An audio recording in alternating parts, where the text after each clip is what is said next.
दोन्ही हाताच्या पंजे एकमेकांमध्ये काय करायचे असे अडकवायचे. अडकवून आपलं नाभी आहे ना पोट, त्या नाभीवरती दाब द्यायचं. त्याच्यानंतर काय होणार आहे, तर पक्कड ती पोटात घट्ट असली पाहिजे.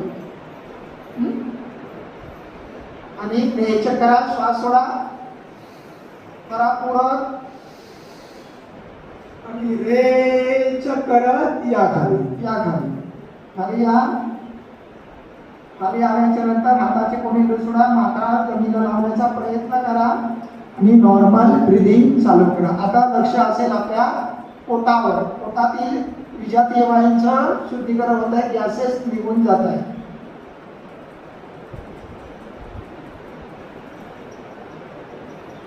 सावधान, हाताचे कोणी वरती घ्यायचा, मान सरळ करा आणि पूरक श्वास भरत भरत भरत भरत या.